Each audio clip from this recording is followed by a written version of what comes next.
Como a gente já viu em alguns vídeos, tolerância a falhas é uma área extremamente complexa. E é importante a gente saber, inclusive, o que não dá para fazer dentro do problema de tolerância a falha. Nesse vídeo a gente fala sobre alguns resultados teóricos que dão um limite, o que é possível e o que não é possível quando a gente fala de sistemas de tolerância a falha. Os problemas de o que é possível e o que não é possível fazer em sistemas distribuídos, especialmente na área de tolerância a falhas, normalmente eles se concentram nas áreas de estudar o que é possível em termos de consenso e de consistência. A gente já viu um pouco desses dois conceitos em outros vídeos, agora a gente vai ver então os limites para cada um deles. Então, do ponto de vista de consenso, a gente tem que lembrar que o objetivo do consenso é criar um acordo entre todos os processos que estão executando. Então, uma das características que a gente tem que ter quando os processos trocam informação num problema de consenso é que eles têm que chegar num acordo sobre qual é o valor que eles vão utilizar. Todos os processos têm que gerar o mesmo valor. Além disso, a gente tem que garantir integridade. O valor que eles vão gerar como resultado tem que ser um valor válido. Tem que ser um valor que algum deles propôs e tem que estar dentro do conjunto de valores que normalmente é esperado para esse conjunto.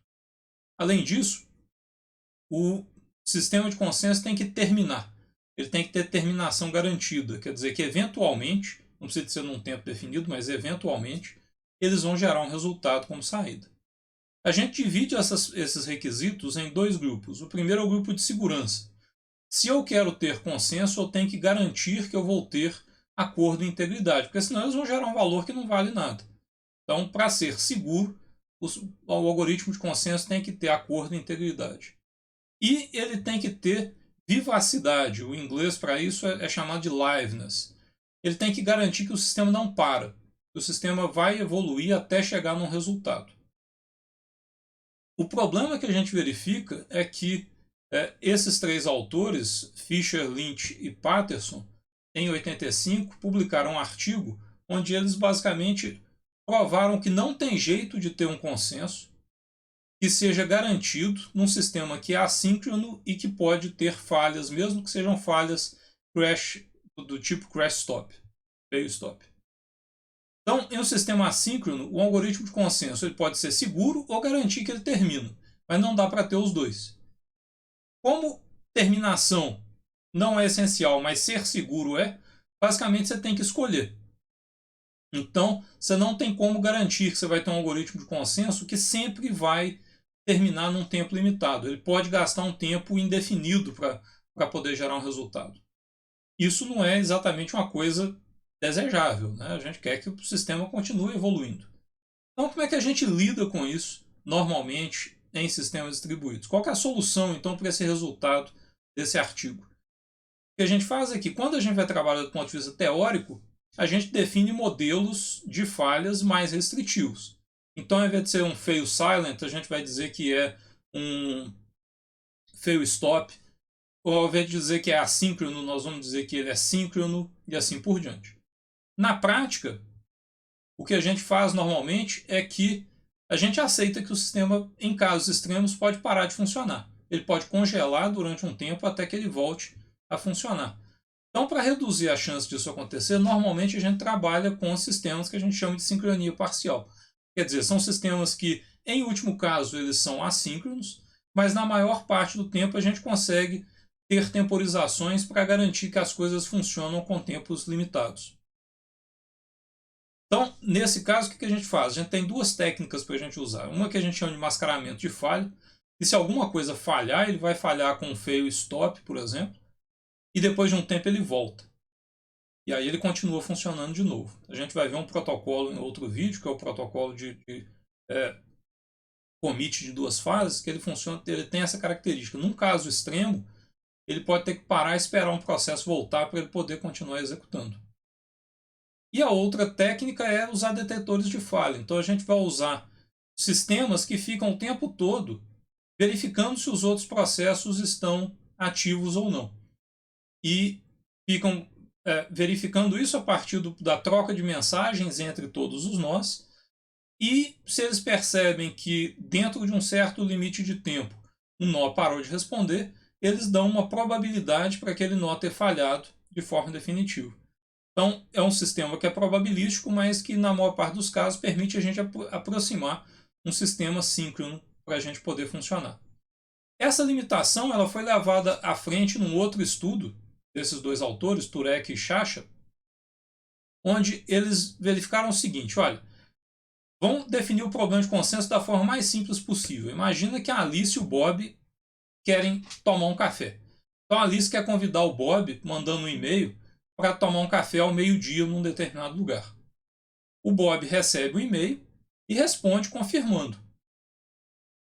A Alice, que estava do outro lado esperando a resposta, vê a mensagem do Bob e fala assim: opa, então tá tudo certo. Mas aí ela pensa: opa, mas isso é e-mail. O Bob não tem certeza de que eu recebi a mensagem dele.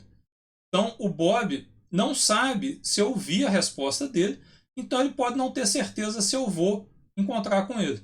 Melhor eu confirmar então. E aí ela manda um outro e-mail para confirmar que ela vai. Bom, aí o Bob vai receber esse e-mail e vai ver: ah, a Alice estava em dúvida se eu vi o e-mail dela ou não. Então agora ela confirmou que eu vi. Só que agora o problema passa para o outro lado. Será que a Alice vai saber que eu vou? Que o Bob vai? Então o Bob manda uma outra mensagem do outro lado. Só que se a gente seguir esse raciocínio, a gente vai ver que não tem uma situação em que os dois vão ter certeza de que o outro viu a mensagem e que ele sabe que ele pode ir. É aquele negócio: eu acho que o outro acha, que o outro acha, que o outro sabe que eu sei alguma coisa, mas não tem como os dois terem ter certeza ao mesmo tempo. Então, esse resultado leva a uma situação de confirmações infinitas aí, que são o problema do consenso que foi colocado no artigo FLP. O Turek e o Sciascia, o que eles fizeram foi levar isso além e avaliar: bom, em que condições que dá para garantir que vai ter consenso? Eles verificaram os seguintes casos: o sistema é síncrono ou assíncrono? Então, eu já acabei de mencionar, né? O sistema tem limitações de tempo ou não? O sistema tem comunicação com atraso ou não?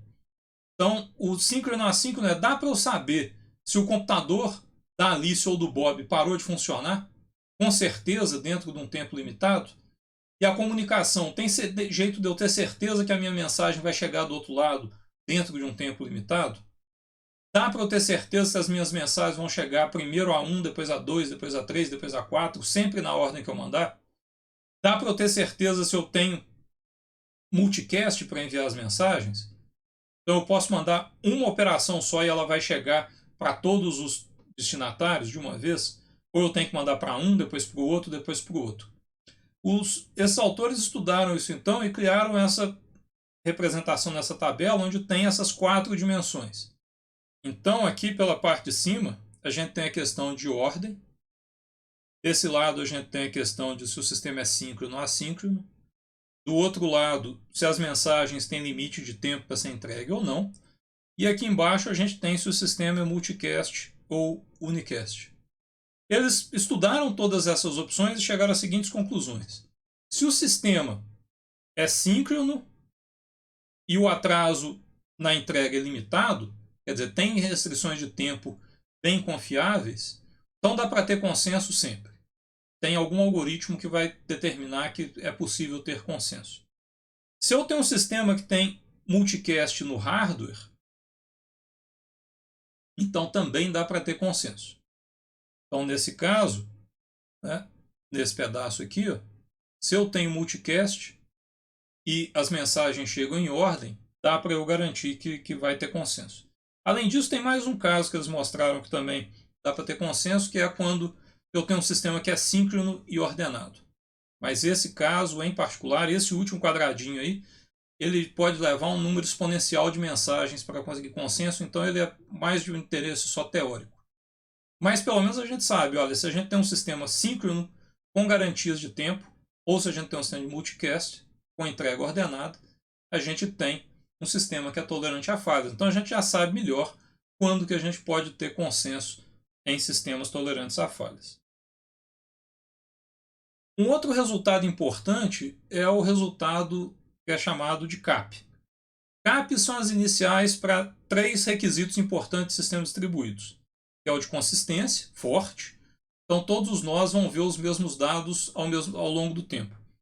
O de disponibilidade, availability, onde o sistema é tolerante a falhas de nós. Se um nó falhar, o resto do sistema continua funcionando e não impede que os outros operem. E por último, o sistema é tolerante a particionamento. Se todos os nós estiverem funcionando, mas um pedaço da rede parar de funcionar e separar os nós em dois conjuntos, o sistema como um todo vai continuar funcionando mesmo quando eles não têm jeito de comunicar das duas partições que foram criadas nesse caso. Se a gente faz um sistema distribuído, a gente gostaria de ser capaz de ter essas três características. Mas existe um teorema hoje, que é o teorema CAP, que foi proposto pelo professor de Berkeley, o Eric Brewer, e foi provado mais tarde por esses dois autores, numa forma um pouco limitada, mas que é aceita como uma prova do teorema como um todo. Ela diz o seguinte: dessas três propriedades, num sistema distribuído, você só consegue ter duas. É impossível ter consistência forte, disponibilidade e resistência ao particionamento ao mesmo tempo. Então quer dizer que você fica com algumas opções. Se você então considerar essas três dimensões, a gente tem, primeiro, a consistência com particionamento. Então, nesse caso, são os protocolos, por exemplo, de consenso de maioria, como o Paxos, onde, se eu tiver uma partição, a parte maior continua funcionando, a parte que tem a maioria continua funcionando, mas a parte que era menor não está mais funcionando.